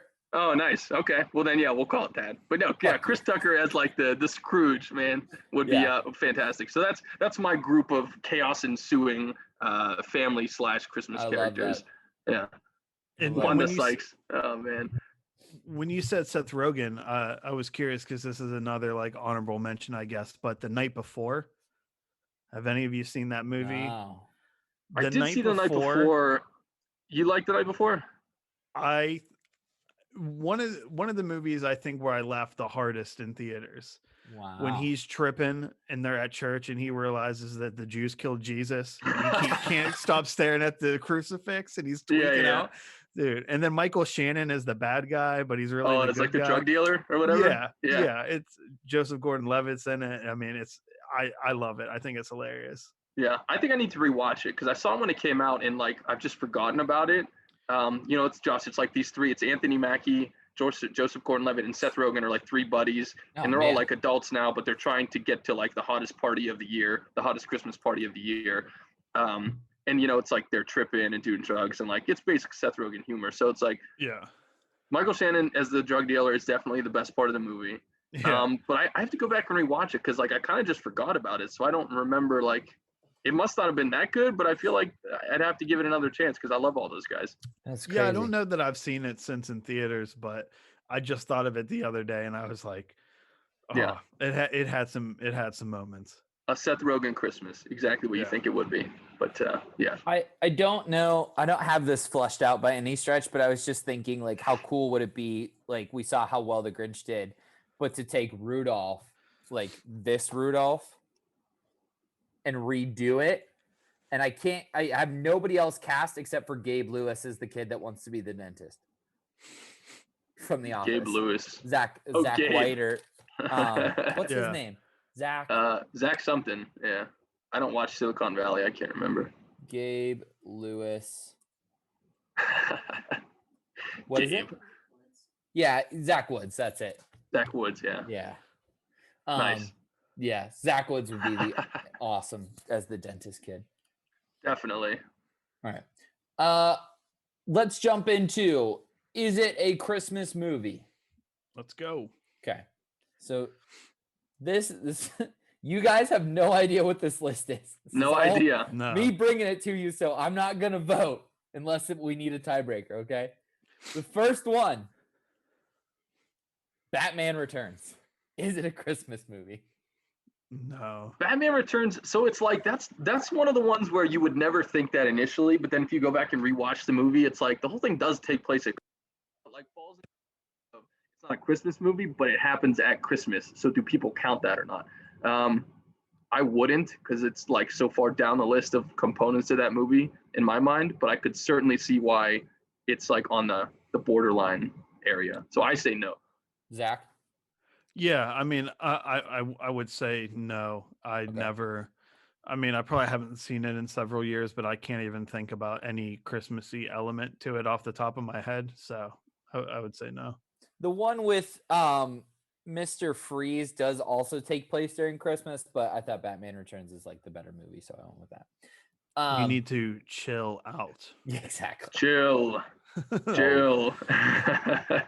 All right, next one. Lethal Weapon. I think Lethal Weapon's more of a Christmas movie than Die Hard, in my Okay. opinion. What does Lethal Weapon have to do with Christmas? It all happens through Christmas. Yeah. The first one? Uh-huh. Who's the villain in that one? Oh shit. I can't remember. Doesn't it end with like the house like exploding or some shit and there's Christmas gifts all over the lawn? Yeah. Yeah. Lethal The house Weapon. explodes? I don't fucking know, dude. The exploding toilet is in the second one, and that's where the villain's like the bald guy from Kid in King Arthur's Court, like the foreign diplomat. Mm, The third one's got like the crooked cop in it, and the armor-piercing bullets. Is Gary Busey the bad guy? No. oh, I don't know. He's a bad guy, but I think he's in the second or third one. He's like a henchman. And then the fourth one's with Jet Li. I just can't remember who's the villain in the first one. Is Joe Pesci in all of them? He's in 2, 3, and 4. Shout out Joe Martin Pesci. Riggs is the bad guy. No, Martin Riggs is Mel Gibson. No, you're right. It's Oh. not Murtaugh either. He's not the bad guy. I'm trying. Well, I'm gonna say no because I have no idea what part of that movie is Christmas at all. It's Okay. Lethal Weapon, man. It's an action movie. It's like a noir. It's like a neo noir action movie. I fucking love the Lethal Weapon series. But yeah, there's nothing about it that is Christmas to me. Oh, Gary Busey is in the first one as Joshua. Yeah, Mr. Joshua. That's right. But no, I say no. Not a Christmas movie. Next, Josh is going to hit us with fucking Training Day. Better. How about Eyes Wide Shut? No, I've never Eyes seen Wide- it. Not a Christmas movie. How's No. it not everything happens at Christmas. There's Christmas. Yeah, but that's not lights what makes it a everywhere. Christmas There's movie. a Just giant because Christmas tree in the middle of the ballroom scene. this is the problem that I have with people who say movies like Die Hard and whatever are Christmas movies, which Let's Die Hard is go. not a fucking Christmas movie ever. I will never Let's I will go. never even say that. Just because it happens at Christmas does not make it a Christmas movie. It needs to be about Christmas. It has to have like Christmas themes and Christmas characters and the songs and all that stuff. So just taking place at Christmas, that's just like a setting. It's not a Christmas movie. Yeah, and that's like what movie are we talking about? I forget Eyes already. Wide Shut. Eyes Wide Shut. That's a sex movie. That's Stanley Kubrick, Tom Cruise and Nicole Kidman are having orgies throughout the whole thing. He's like very sexually repressed. That's like an erotic thriller. That's nowhere near a Christmas movie. I'm Like sorry maybe that there's a you've Christmas never had tree. Sex on Christmas. That doesn't. Maybe mean there's it's a not Christmas tree in the movie. background of the No. orgy. But no, I'm with Justin. That's like saying Schindler's List is a fucking Hanukkah movie. You know, like what? Like just exactly. because they light a No. menorah in the first 2 minutes doesn't make it a Hanukkah movie. Well said. Yeah. All right. How about Harry Potter? Jesus Christ. Okay, No. here's what I'll say though. Not a Christmas movie, but Yeah. definitely a movie you could watch at Christmas time. Okay. Is that fair, John or Zach? Yeah, but I don't. Yeah, but only because you're off for like 3 days, or like you're in elementary school and you have an entire fucking week off to watch Yeah. all the Harry Potter movies. Like, Yeah. I mean, there's like 10 minutes of each movie is in the snow Yeah. and at winter, but it's more just about like the fun, magical spirit of it. I think is a big part of like Well, in I your think- childhood and all that I stuff. think too the other part of the Harry Potter as a Christmas movie is that's the only time they go to Diagon Alley. Diagon Alley is such a big thing in all of our minds in the Harry Potter fandom, right? And like, getting the chocolate frogs and the butter beer and like that's all Diagon Alley. That's all Christmas around that Yeah, like the time. presents and stuff are always Right. fun, Right. Yeah. Yeah. So but still no, not a well, Christmas he gets movie. he gets the broom too, doesn't he? He gets the cloak in the first one. Yeah. No, the broom he does not get. He gets the firebolt. He just gets like dropped on his. No, Nimbus 2000 just happens at. Yeah, no, he gets both brooms just like delivered to him by random people. Okay, it's not at Christmas. Mm-mm. Okay. No, all right. he gets like the sweater at Christmas. I believe you because as we stated, you Don't fight are me. undefeated at Harry Potter Seen It. Undefeated. Undefeated in the streets and undefeated at the scene. Yeah, exactly. Oh, shit. All right. You guys have already kind of like said your piece about this, but I'm gonna assume you're not thinking Die Hard is a Christmas movie. No, absolutely not. And this is the one that has the most debate of all of them by far. And Yeah. I kind of hope someone on this call says yes, but I say no, it's not. It's an action movie that just happens to take place during a Christmas party. I mean, I've never fucking seen Die Hard, and I know it's not a Christmas movie. So. Oh. Die Well, Hard's yeah, pretty but awesome. then you watch it and you're like, well, actually, it's like he writes "ho ho ho" on the guy's chest that he kills, and like, Right. I see He's people's like, arguments, I have a but machete now. Ho ho Yeah. ho. Yeah. I see people's arguments for it, but I think it's weak and it's not. It's an action movie. It's a classic. It's a cop versus terrorists. Like they're trying to steal the shit and he's trying to stop them. Like it's not. I have one counter question. Is Face Off a hockey movie? You mean Sudden Death? Or damn it. Sudden Death. I was Yeah, like, what the fuck? Oh man. I fucked up. Yeah. It's definitely a hockey movie. All right. Well then Die Hard's a Christmas movie. No, because hockey is a giant component of Sudden Death. Yeah. I mean, it's happening during a hockey game, and it's like the bomb's going off during the game. He fights the mascot and kills the mascot. He dresses as the goalie and is like part of the game for a little while. So he's like actively involved in the hockey game. Okay. All right. This movie I will stand on a fucking hill and defend as a Christmas movie. It's Yikes. Gremlins. I don't remember Gremlins enough to say whether it is or not. So I he didn't like gets the movie. Gizmo for Christmas. Okay. Gizmo's a Christmas present, and then he gets wet. He multiplies. They feed it. They get it. The Gremlins get into the fridge and turn into Gremlins. Yada yada yada. But like, it all happens through Christmas, and the reason like the dad gets Gizmo is because he's a traveling salesman, and he feels bad that he's missing Christmas. Like it's all. Well, if he gets the Gremlin for Christmas, then wouldn't the whole rest of the movie happen after Christmas? No, he gets it early because the dad's not going to be there for Christmas. Okay. I'll allow it. Have you seen Gremlins, Zach? Like years ago. Oh wow. Okay. Okay. So I'm the only one that has a very. I Vivid can't argue it, but Gremlins. because I don't remember the movie enough. Okay. All right. And then the next one I think is what I think this topic should be based on, not Die Hard. It's Home Alone. Is Home Alone a Christmas movie? Yeah, 100%. Is it though? I don't think so. Because it's like about him versus the thieves, right? And like, the guy's trying to break into his house and all that stuff. But the whole reason the parents are leaving, they're on Christmas vacation. Like they're going to Christmas, and like he's like, they wouldn't even notice if I'm gone. Blah blah. Like the whole reason that the plot happens is because at Christmas he's feeling some sort of way and does this, trick, and then they all have to turn around and get back to him before Christmas. You know what I mean? Wait, is the one with Joe Pesci like? Is that the second one or the first It's one? the first one. Oh, okay. Yeah, I thought so. Yeah, I don't know. I haven't seen it in a long time. And the second one. Joe Pesci's in the second one? Aren't Harry and Marv the bad guys in both? It might be. I don't know. Or maybe I'm wrong. Shit. Now I'm gonna look like a complete fucking moron speaking on this, but I think Home Alone 2 is more so a Christmas movie of the two. And I'm not gonna lie, I like Home Alone 3 too, like whatever. But yeah, because I think Home Alone 2 has the element of like him going to, I don't know if it's FAO Schwartz, I think it is, like the iconic New York Christmas store where he has discussion with the guy about, the turtle doves and shit. And the plot of Home Alone 2 doesn't involve them stealing like the charity money from FAO Schwartz. Okay. I don't remember Home Alone 3. Austin says it's definitely No, Home Alone 2. or Home Alone 2. I don't really remember it.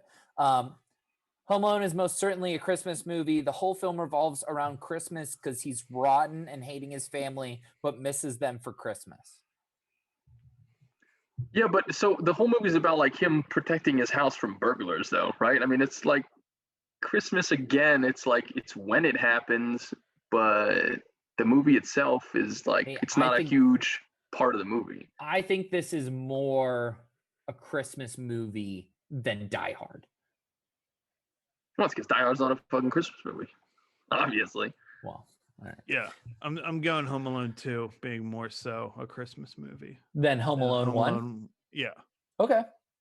All right, cool. I think it involves more of the spirit of Christmas. Okay. Yeah, I mean, the definitely. original. Yeah, I think both. I mean, Home Alones are definitely movies you can watch at Christmas for sure, but I don't know that I'd classify them as Christmas movies. They are a big, it is considered a Christmas movie to my godson who watches it every year at Christmas. It's like that's their family's Christmas movie. Nice. Yeah, I mean, it's a lot of people. Yeah, I mean, a lot of people would agree with that, I think. Right. But Home Alone, yeah, I don't watch Home Alone very often. All right. We're gonna do overrated, underrated to close out the show. I'm gonna do a couple of these first, and we might just say I've never seen them, and that's okay. Like I'm not worried about them because I have a bunch of them. Has anyone seen the original Christmas Carol? I have. Okay. I've not seen it. I don't know which one the original is because there's like a billion of them. It's like a black and white. If you saw it, you would know. I'm assuming the one that I saw was the original. It wasn't like a silent movie, but it's old as fuck. Yeah. Yeah. Overrated, underrated, feelings about it in general? So it's hard because I think like, being a movie that's so, so reproduced, reboots, whatever you want to call it, it's hard to say it's overrated or underrated. But personally, the fact that we're discussing, if we have each seen the original, I would say it's underrated in that regard because I think it's one of the best tellings of that story. Okay. It probably has like a really authentic feel to it because that story was written in the 1800s, and the movie being that old probably helps like create that sense of older style. Yeah, agreed. Another classic that is way beyond my years is A Miracle on 34th Street. Has anybody seen that one? No, but I know that's a beloved movie. That's like the number one Christmas movie of all time for most people. So, this girl accidentally accuses this Santa Claus, this mall Santa Claus of murder. Whoops. And I hate to see it. He has to convince everybody that he's actually Santa Claus. And I don't know. It's like a courtroom drama, but a Christmas movie. Very bizarre. Yeah. Full of angry elves. Right. Oh, Jesus. What is this? Oh, okay. All right. How about this next one? This is a lesser known Christmas movie, but it has Bill Murray in it. So Scrooged. Has anybody seen Scrooged? Oh, Scrooge is great. Yeah. Underrated, I think. Yeah, Bill Murray as Scrooge. I mean, you can't not like Bill Murray and then playing, like the cynical Scrooge character. But it's like a modern take. It was made in like the late 80s '80s, I maybe? think. Yeah. Yeah, '88. So yeah, so it's like semi-modern, and Bill Murray as Scrooge he's very Bill Murray-esque. So yeah, I think it's a little underrated. Zach? I think I've only seen it like once, like Right. maybe when I was younger on Comedy Central or something. So I would say underrated too, just because Bill Murray is Scrooge, and I've only seen it once. So Yeah. I'm sure it deserves more attention. Yeah, I don't know it. So, all right. Now, this was a Netflix original. It's animated. It came out last year, and it's actually quite good. Claws. Has anyone seen Claws other than me? I just saw it advertised on Netflix, but I haven't seen it. I didn't realize it was from last year. So I think it won or was nominated for best animated feature at the Oscars. I remember. I think it was just nominated. It's cute. It's a Santa origin story, and like how Santa Claus came to be, like even before, right? So like we're talking like Christmas doesn't even exist yet. Is like kind of where we're at in the movie's timeline. It's really cool. I highly recommend it. It's kind of fun. So yeah, Claus I would say is underrated. All right. Now we're getting into the crux of it here. How about It's a Wonderful Life? Sure. Jimmy Stewart, and it's snowing outside. It's tough I don't want to call it overrated because it's so iconic and so classic. It's not one of my personal favorites, but Right. I mean it's like top 1 or 2 for a ton of people. So I guess fairly rated. Zach? Agreed. I'm aware it's beloved, but it's just not beloved by me. I agree.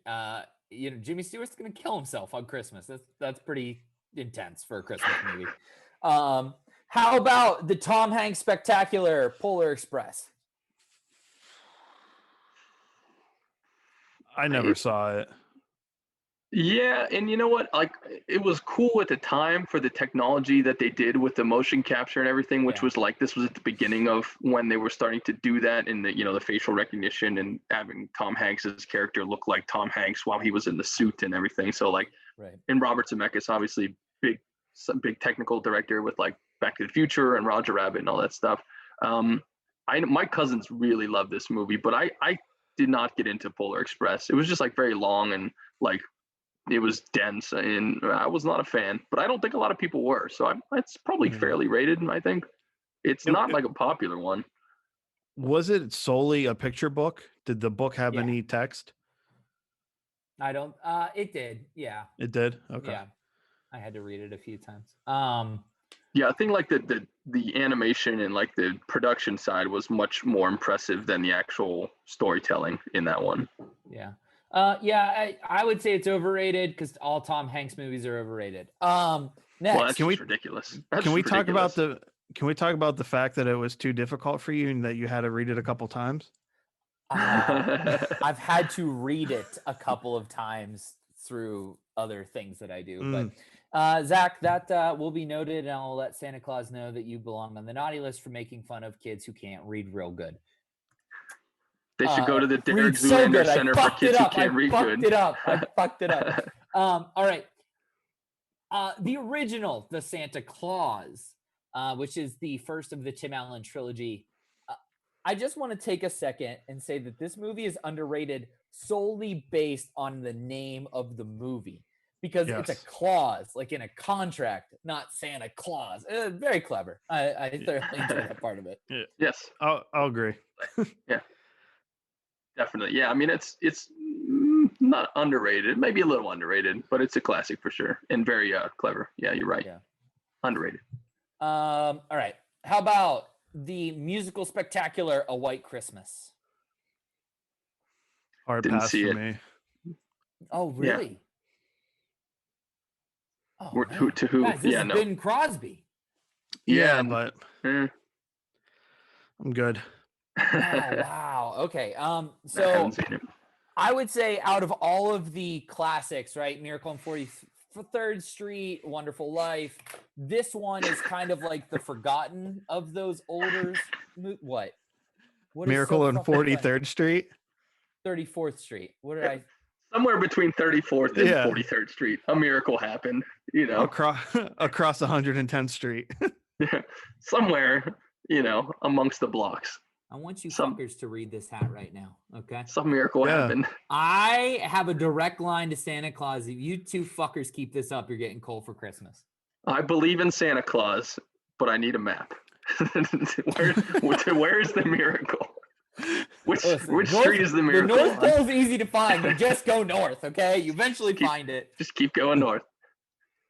Austin says he loves Scrooge. That's one of his favorite Christmas movies. That doesn't surprise me by any stretch. But A White Christmas is kind of like the forgotten about of the older generation of movies. I love it. It's one that is played a lot around my house. So I would like say the song. underrated. Yeah, I like the song. Song's good. Yeah. Yeah, well, the whole movie was created after the song was released by Ben Crosby, and it's like the movie was made basically so he could sing it in the movie, like pretty wild. But Shout out. Zach, Yes. tell us why this one of the animated television movies is the most underrated of them all. A Year Without Santa Claus. Man. So I mean, Rudolph probably solidly rated. Sure. I would say The Year Without a Santa Claus and Santa Claus is Coming to Town are both underrated due to Rudolph's like limelight status as, you know, that style of that kind of Christmas Yeah. movie. Yep. But I mean, fuck, just the story of The Year Without a Santa Claus. He's like, the kids don't believe anymore. Yeah. You got this poor girl writing to Santa and her tears are falling on the paper. The dog poachers catch Comet and they put like socks over his ears so it just looks like a wonky dog. The scene in the barber shop, and they're like, it hasn't snowed in Southdown in 40 years. And then you just like, so I know that, Santa Claus is Coming to Town has like these other traditional Christmas elements of the Winter Warlock and the Bert Hamburger Meisterburger or whatever the Mhm. fuck his name is. But Snow Miser and Heat Miser are like just fucking iconic characters. Like, it's whoever thought those two fucks up is a genius. And then their mother is Mother Nature. Like, it's I don't understand what the Snow Miser is like, 'cause I've never seen this movie and I don't want to watch it. But the Heat Miser, so he like projects heat like the Human Torch, and then the Snow Miser is what just like projects the ice. the Why Heat do you need a Miser. Snow Miser if there's like Santa? Wouldn't Santa just like do that? No, so Santa is, the quote unquote supernatural guy that delivers presents, right? So Mother Nature is, Mother Nature, but she has two sons, Heat Miser and Freeze Miser, and Heat Miser controls everything. It's like Vietnam, like the 38th parallel. Like Heat Miser controls like everything around the equator, and Snow Miser controls everything, towards both poles. And so Santa's whole thing is like, these kids aren't believing, like there's not going to be a white Christmas. And, Freeze Miser's like, yeah, because my stuck-up brother hasn't let me let it snow down there. And he's like, well, you never let me make it warm in New York on, so it's just like the dynamic of who controls where it snows and where it never snows. Okay. And then so like the Heat Miser. Okay. Well, that's a movie. Yeah. Yeah. That was a concept they wrote while doing LSD. Yeah. Nice. They're like, Okay. what if this chubby little fuck was the reason it never snows in Tampa, bro? And he's like, yeah. But yeah, I can't believe you've never seen it. Holy shit. I've seen it. I've only seen the clips of it in Batman and Robin when Mr. Freeze is making his guys watch it and he's making Yeah. them sing along. That's all I know of that movie. Well, honestly, that's the highlight. So, There you watch There we at your go. own risk. All right. The next one is the second shortest on the list. It is the 25-minute run of Frosty the Snowman. You can't say anything bad about that. I mean, that's just Yeah. like that and the Grinch and Rudolph. Like those are just the untouchables. I think they are. Yeah. I think Frosty kind of gets forgotten about just like A Year Without Santa Claus, because you think of the Grinch and Rudolph and another one that's on this list well before you think of Frosty. But I think Frosty belongs, I would say it's underrated. He belongs his time in the, I would say sun, but then he'd melt. But he's made with Christmas snow, so he'll come back next year. Yeah, I mean the song is definitely not underrated, but I mean maybe the cartoon is. I don't know. I don't think so. I think fairly rated. Yeah. Okay. Now for the shortest and the best, in my opinion, of the cartoons, How the Grinch Stole Christmas, narrated by none other than Vincent Price. Oh shit. Yep. Oh shit. Fucking right. Underrated. Underrated.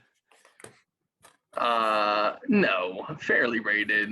It's like the most iconic Christmas movie ever. Oh, it's not. It's awesome. I think it's underrated. The Grinch is not underrated. Josh likes the live action one more, so there's more I like the fucks live like action him one out more. there. True. Oh, I like see, the then live it's action one more. underrated because you guys are wrong. You I guys forgot need there was to a Grinch better that- appreciate. There was another Grinch that came out 2 years ago with Benedict Cumberbatch. I forgot about that fuck one. That that. sucks. Fuck Yeah. that movie. I tried to watch it because the Grinch is my favorite Christmas character. Vincent Price is not the narrator of the Grinch. Yes, he is. It's Boris Karloff. Oh shit. Okay. Okay. You're sort I of think in I like that that even segment. more though. I had think the like that wrong even Dracula. more. Fuck you. I don't. Yeah. Was Vincent Price ever Dracula? Yeah. It was Boris Karloff. No, Boris Karloff was Frankenstein. I don't know who was. And the Oh. Mummy. Bela Lugosi was Dracula, I think. Yeah. And we're getting off topic. I don't know. All right. Yeah, I don't yeah. know. I fucked up. I have to ask, since you said the shortest, is that the last one on the list? No. Okay.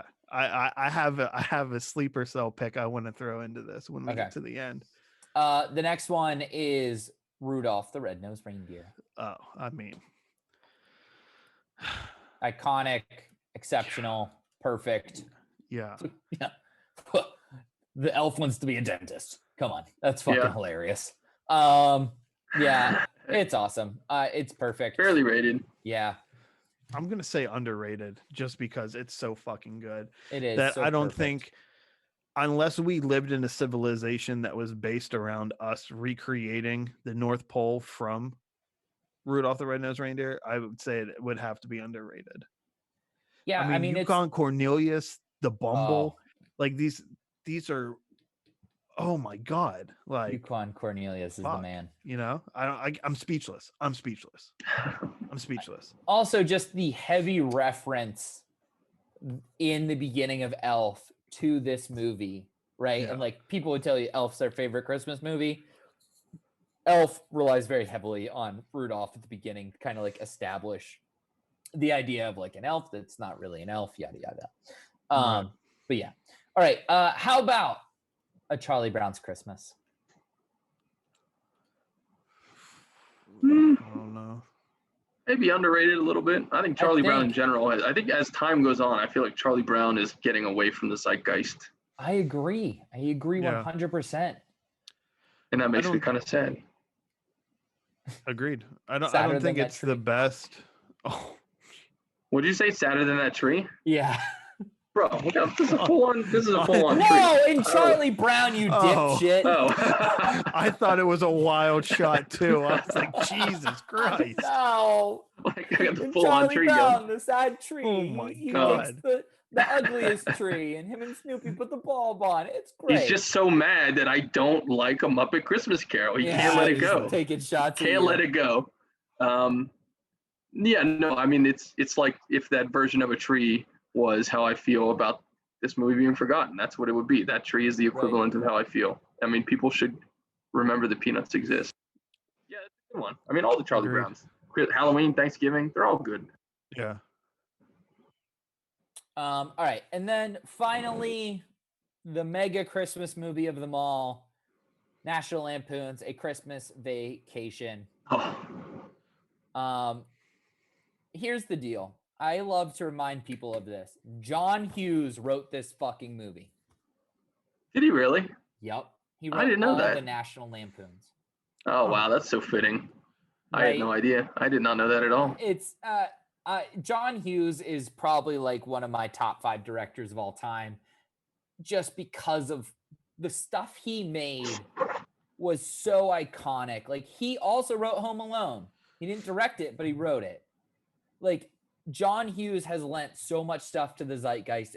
It's ridiculous. And this might be, of the comedy spectrum, this is probably his masterpiece. Yeah, I mean, I don't want to say underrated, but I will, just if there are people that haven't seen it or have seen it and don't like it, they suck, because it's number one. It's fantastic.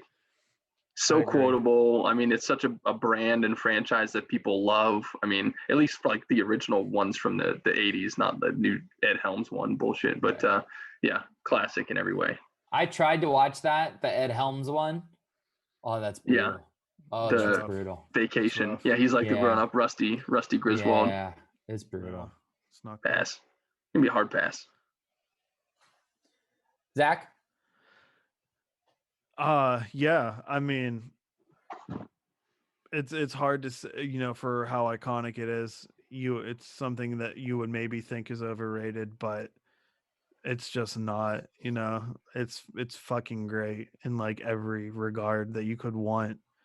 A comedy, a holiday movie, a family movie. Like, it does everything so well, and it's so relatable. You know, the getting screwed over by your boss and, you know, wanting to take revenge. Well, Clark Griswold fucking does it for you. You know, like, your dysfunctional family shows up that you don't really want to be around, but like, it's the holidays, you know, just trying to plug in all your lights and they don't fucking work. Like, it's just perfect. It's a great movie. It's also a friendly reminder that the Chicago Blackhawks have the best hockey jersey ever. So not bad. Sure. Yeah. All right. Well, that wraps up. Oh, well, did I get your sneaky one? No. And so this isn't, it is, but it isn't. But I think it's one of the most, in recent memory, I don't even know how to throw this out here, but it happened on Christmas, and I think it's based around Christmas. It's not a movie, it is a video, but I think it was 2 years ago, maybe 3 years ago at this point, where on Christmas morning, Kevin Spacey released the video of him as his Frank Underwood character on YouTube, making his, like, have you ever seen this video? No. It sounds familiar. Oh my God. So in the fucking thick of Kevin Spacey's like spiral to, you know, whatever the fuck, on Christmas morning, he releases this video of him as Frank Underwood, like sharpening his knife, like carving a turkey, saying like, do you really think after all we've been through, I would lie to you, that I would be the one to deceive you? It's fucking mental. Oh, It is man.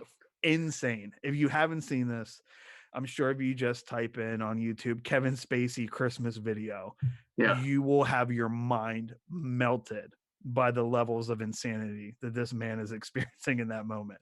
Yeah. It's something to be seen. He really went off the rails hardcore, Kevin Spacey Yes, did. he did. I mean, he had all those, Yes, you know, he the sex offender or sexual assault claims came against him, and he spiraled out. Yeah. And then, I not to go off on a tangent, but while we're talking about it, I think it's important to note, didn't it happen that like almost everyone that accused him ended up dead? I don't know that that's true. I would look into it, that like 2 or 3 of the people that accused Kevin Spacey died under mysterious circumstances. That is most mysterious. I had no idea. Yeah. Okay. Frank Underwood may not be as fictional of a character as we thought. Oh my God. Okay. Yeah. Well, watch out Merry for Kevin Christmas. Spacey. Merry Christmas. Right? Yeah. Don't let Kevin Spacey in your house Merry this Christmas, everybody. Oh, also, I don't know if you guys have seen this, but a Christmas movie starring Dennis Leary and Kevin Spacey. It's called The Ref.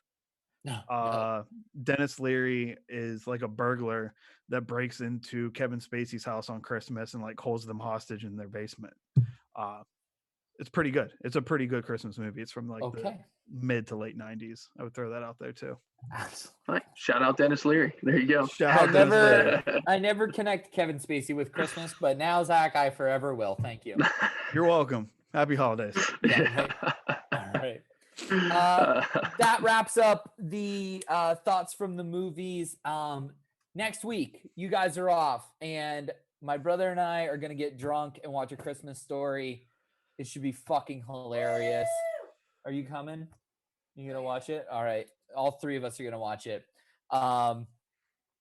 It is the way we watch it. It puts a good fight up against Mystery Science Theater. So Oh, hope yes. everybody tunes in and enjoys it. And yeah, so that's it for thoughts from the movies this week, gentlemen. Thank you as always, and we'll see you guys in a little bit. See you. All right. Later, guys. Merry Christmas. Merry Christmas.